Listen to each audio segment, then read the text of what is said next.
So we will be using this grammarmonster.com a lot in class this year as we are writing and even reading a little bit. It is actually really fun. I really like to play with it. It gives you some ideas of how to use different punctuation things, such as apostrophes, parentheses, things like that. If you don't know how to properly use them, you can come here. So when you're writing a paper, if you're confused about what kind of punctuation you should be using, you can come here and you can say, here's a colon. Colons are used to extend a sentence to expand on something previously mentioned in the sentence.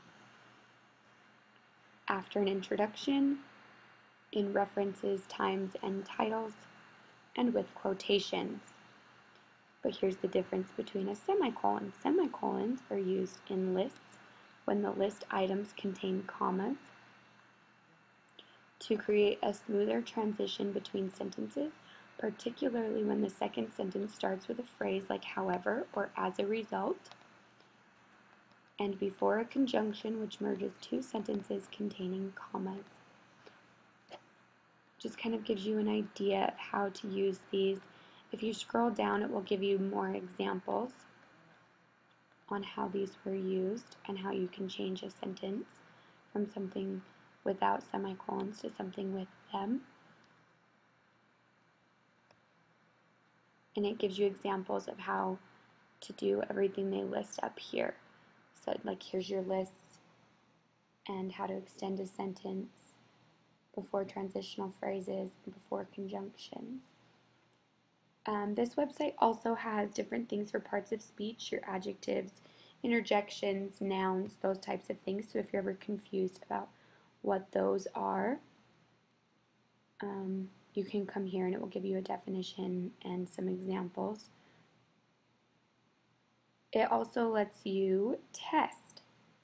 So let's see. Click on the nouns.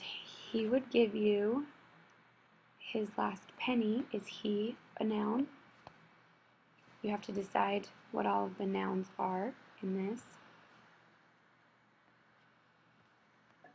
And say, check my answers. Oh, so I got it right. And then you can say next test, and you can pick from there, which they're kind of fun, just quick little ways to figure out if you really understood the definition they were giving you. And then the home page here also has daily grammar tips, which is kind of fun.